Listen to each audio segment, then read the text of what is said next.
Assalamualaikum warahmatullahi wabarakatuh. Perkenalkan, kami dari kelompok 9 akan mempresentasikan hasil diskusi mengenai materi sistem integrasi. Adapun anggota kami sebagai berikut.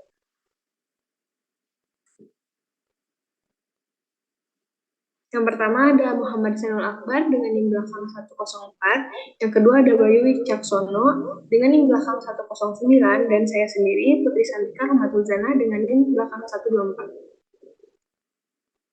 Adapun materi yang akan kami bahas yaitu mengenai functionality loss, yang kedua evaluasi of is in organization, yang ketiga sistem integrasi, yang keempat ERP dan sistem integrasi, yang kelima implication for management, dan yang keenam adalah kesimpulan. Yang pertama yang akan kami bahas yaitu fungsional silos. Fungsional silos terbagi menjadi dua, yaitu ada horizontal dan vertikal. Di sini, yang pertama yaitu horizontal silos. Pada awal tahun 1900-an, seorang filsuf manajemen bernama Henry Fayol adalah orang pertama yang membagi organisasi yang difungsikan menjadi 5 bidang dasar, yaitu perencanaan, pengorganisasian, koordinasi, komando, dan pengendalian. Klasifikasi Fayol diperluas dan dikonseptualisasikan pada tahun 1930-an oleh Luther Gulick ke dalam model fungsional, yang dimana ada perencanaan, pengorganisasian, penempatan staf, pengarahan, koordinasi, pelaporan, dan penganggaran. Kategorisasi tersebut menjadi sangat populer dan menghasilkan serangkaian fungsi organisasi formal seperti kontrol, manajemen, pengawasan, dan administrasi dimulai pada akhir 1930-an. Lalu yang kedua ada vertikal silos. Pada akhir tahun 1960-an, Robert Anthony, seorang peneliti organisasi di Harvard University, menemukan bahwa organisasi juga membagi tanggung jawab dalam lapisan hierarkis dari perencanaan strategis ke pengendalian manajemen dan pengendalian operasi. Berfokus pada masalah taktis dan pelaksanaan kebijakan organisasi untuk memastikan bahwa perusahaan mencapai tujuan strategisnya. Tugas manajemen tingkat bawah, misalnya penyelia, adalah berfokus pada operasi perusahaan sehari-hari. Untuk materi yang kedua akan dilanjutkan oleh Bayu Wicaksono. Oke, baik. Untuk materi yang kedua yaitu Evolution of Organization. Nah, di sini masalah penting dengan silo fungsional adalah bahwa organisasi merancang, mengelola, dan memberi penghargaan kepada karyawan dan manajer mereka dengan kinerja fungsional. Namun mereka memberikan nilai kepada pelanggan melalui proses lintas fungsional, mendapatkan keseimbangan yang tepat antara manajemen, fungsional, dan pengiriman proses adalah inti dari kinerja organisasi. Organisasi telah dirancang berdasarkan fungsi untuk waktu yang sangat lama dan untuk alasan yang baik. Fungsi organisasi misalnya seperti penjualan, manufaktur, penilaian klaim, SDM, dan gudang adalah penting, di mana mereka menyediakan struktur di mana organisasi berfungsi dengan lancar. Nah, di sini terlihat pada gambar 2/4, di mana lingkungan silo ini tidak efisien, tidak akurat, dan mahal. Informasi yang ditangkap itu dan dimasukkan kembali beberapa kali dan tidak tersedia secara real time. Lingkungan silo menghambat pengambilan keputusan perusahaan dan efektivitas secara keseluruhan. Dalam lingkungan sistem silo, hanya karyawan selektif dari departemen tersebut yang memiliki akses ke informasi. Pelanggan, mitra, dan pemasok bergantung pada karyawan ini untuk memberi mereka jawaban. Evolusi information system ketika diamati dari arsitektur perangkat keras dan perangkat lunaknya ke berbagai generasi sistem, menunjukkan bahwa perannya secara umum adalah untuk mendukung organisasi yang mengembangkan kebutuhan informasi. Yang ketiga yaitu adalah sistem integration.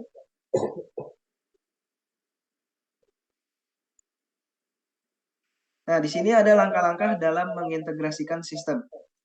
Sehubungan dengan integrasi sistem, manajemen juga harus bekerja dengan kelompok teknologi informasi untuk menghasilkan pendekatan untuk integrasi data dan layanan yang mulus untuk mendukung struktur organisasi baru dan proses bisnis.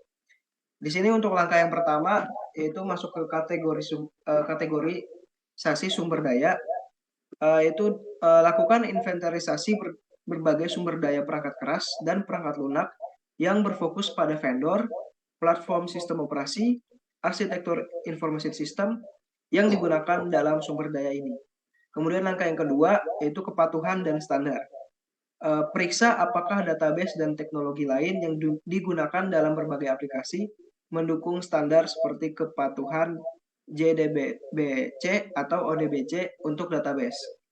Untuk langkah yang ketiga yaitu dukungan sistem lama, yaitu kembangkan kebijakan untuk mendukung aplikasi lawas yang lebih lama. Langkah yang keempat yaitu alat perantara, di mana pikirkan alat middleware karena sebagian besar organisasi tidak akan segera membuang sistem lama mereka untuk mengintegrasi sistem. Alat middleware sangat penting untuk integrasi dalam jangka pendek jika aplikasi yang ada harus digunakan oleh organisasi. Selanjutnya untuk langkah yang kelima yaitu kebijakan autentikasi dan otorisasi, di mana mengembangkan kebijakan masuk tunggal untuk aplikasi dan akses data karena semua karyawan dan mitra eksternal akan memerlukan akses ke sistem terintegrasi dari mana saja dan kapan saja. Kemudian langkah yang keenam, memusatkan layanan dan dukungan meja bantuan. Di sini melembagakan dukungan untuk lingkungan sistem terintegrasi diperlukan untuk menghindari masalah dukungan dan pemeliharaan dengan sistem terintegrasi. Sentralisasi tidak berarti bahwa mereka semua secara fisik berada di satu lokasi. Staf IT dapat berada di seluruh organisasi, tetapi mereka harus dapat mendukung semua aplikasi dan platform dengan dukungan meja bantuan IT terpusat. Untuk langkah yang ketujuh, pemulihan cadangan dan kebijakan keamanan, di mana perencanaan data dan pemulihan bencana untuk data organisasi dalam sistem terintegrasi IT sangat penting untuk membangun kepercayaan dan keyakinan untuk sistem baru. Sistem pencadangan dan pemulihan yang baik sangat penting jika terjadi kegagalan sistem atau bencana besar. Dan langkah yang terakhir, yaitu langkah ke-8, kebijakan standarisasi hardware dan software, di mana mengembangkan standar dan kebijakan organisasi tentang akuisisi perangkat keras dan perangkat lunak baru yang selaras dengan strategi IT organisasi. Nah, kemudian selanjutnya ada manfaat dari integrasi sistem. Yang pertama itu ada peningkatan pendapatan dan pertumbuhan, di mana secara umum salah satu manfaat terbesar adalah pengurangan biaya inventaris dan personel karena sistem yang terintegrasi. Yang kedua, meratakan lingkungan kompetitif. Integrasi sistem dapat membuat perusahaan kecil berperilaku seperti pemain besar, karena dengan bantuan perangkat lunak bisnis ke bisnis atau B2B yang terintegrasi. Kemudian yang ketiga ada visibilitas informasi yang ditingkatkan, di mana peningkatan tersedia informasi memungkinkan manajer dan karyawan untuk membuat keputusan tepat waktu. Kemudian yang terakhir ada peningkatan standarisasi. Manfaat sampingan dari integrasi adalah memaksa organisasi untuk melakukan standarisasi pada perangkat keras, perangkat lunak, dan kebijakan IT mereka. Selanjutnya ada keterbatasan integrasi sistem, di mana yang pertama itu biaya pengaturan awal tinggi. Implementasi awal dari sistem terintegrasi tinggi dalam hal biaya perangkat keras dan perangkat lunak, dan biaya manusia karena rekayasa ulang proses bisnis. Kemudian yang kedua, kekuasaan dan konflik antar departemen, di mana integrasi sistem sering melibatkan berbagai informasi lintas departemen dan tim antar departemen. Hal ini sering menimbulkan konflik kekuasaan di antara departemen fungsional jika mereka tidak menyetujui integrasi. Nah, untuk materi yang selanjutnya akan dijelaskan oleh Saudara Bayu Wicaksono.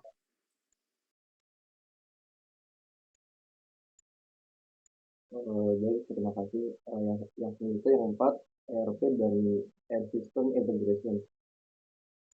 Enterprise Resource Planning atau ERP adalah sistem terintegrasi paket perangkat lunak aplikasi multimodul yang dirancang untuk melayani dan mendukung beberapa fungsi bisnis di seluruh organisasi.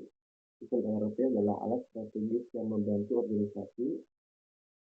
meningkatkan operasi dan manajemennya dengan mengintegrasikan proses bisnis dan membantu mengoptimalkan alokasi sumber daya yang tersedia. Sistem ERP memungkinkan organisasi untuk menstandarkan dan meningkatkan proses bisnisnya untuk menerapkan praktik terbaik untuk industrinya. Selain integrasi logis, pada tingkat logis, sistem ERP mengharuskan organisasi untuk fokus pada proses bisnis daripada fungsi. Sistem ERP hadir dengan proses bawaan untuk berbagai fungsi bisnis umum. Sementara sistem ERP dapat menangani integrasi data. Jika proses bisnis tidak berubah, organisasi tidak akan dapat memanfaatkan sepenuhnya kemampuan ERP. Istilahnya adalah rekayasa ulang proses bisnis atau BPR. Dengan penerapan proses bisnis ERP, struktur organisasi, bahkan peran dan tanggung jawab dalam suatu organisasi akan berubah. Dengan integrasi fisik, selain metodologis, integrasi sistem juga diperlukan di level fisik. Sebelum menginstal sistem ERP, sebuah organisasi mungkin harus memutakhirkan atau menginstal middleware dan merencanakan penghapusan perangkat keras dan perangkat lunak sistem lama mereka.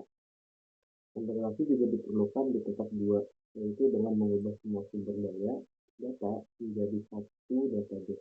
Tingkat klien yaitu dengan standarisasi pada semua platform klien, dan tingkat aplikasi yaitu melalui desain antar mitra pengguna umum, akses backend ke infrastruktur sistem, dan rencana pencadangan dan pemulihan.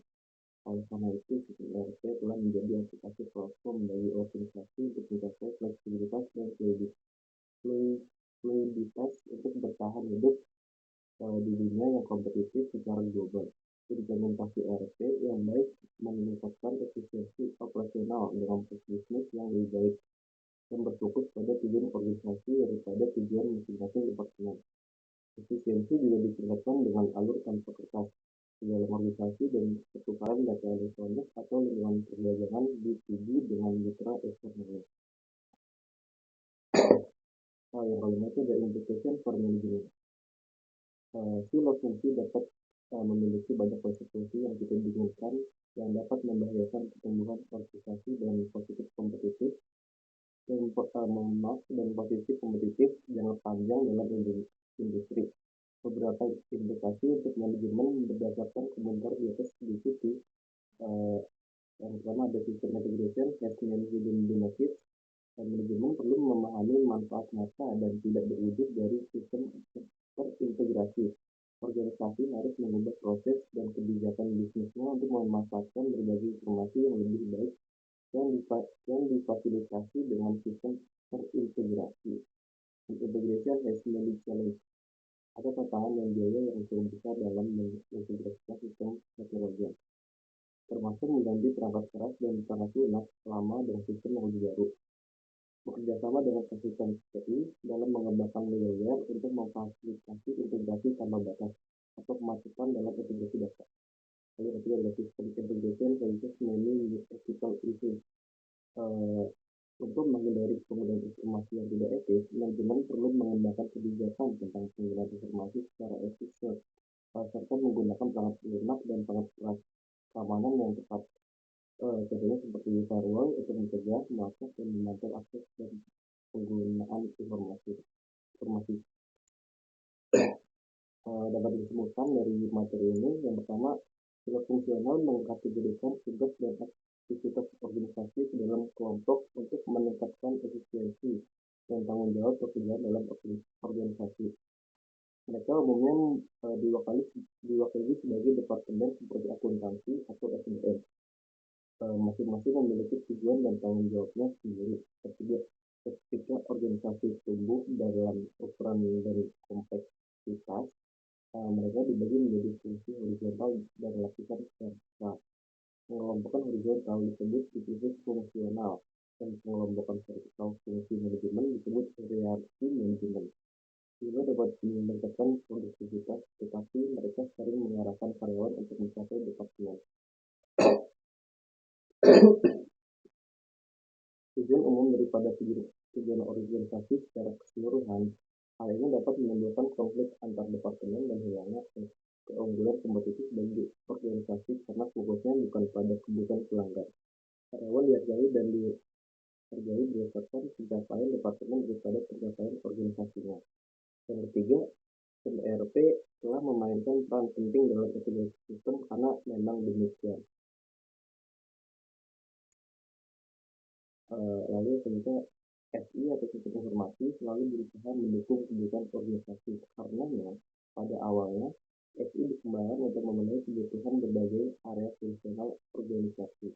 Terus, selama bertahun-tahun telah dibagi secara horizontal berdasarkan fungsi dan vertikal menurut sikap hierarkis. Hal ini menyebabkan pengembangan sistem gado-gado yang tidak dapat berbagi data di berbagai area fungsional. Ketika organisasi berpindah dari silo ke tim lintas fungsi yang berfokus pada bisnis. Hal ini menyebabkan pergeseran besar menuju sistem terintegrasi. Hanya kemudian dari persaingan global dan rekayasa ulang bisnis mengarah pada penggerak sistem terintegrasi sejak akhir 80-an. Agar integrasi sistem berhasil, organisasi harus fokus baik pada tingkat manusia atau logis dan pada tingkat fisik atau sistem. Berfokus hanya pada integrasi teknis dapat menyebabkan kegagalan dengan biaya tinggi dan frustasi antara karyawan dan pengguna. Integrasi sistem harus dilakukan bersamaan dengan rekayasa ulang bisnis atau BPR.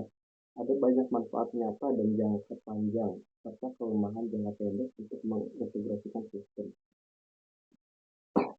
Baik, dikembalikan kepada Putri. Terima kasih. Terima kasih kepada Sanul dan Bayu yang sudah memaparkan materi.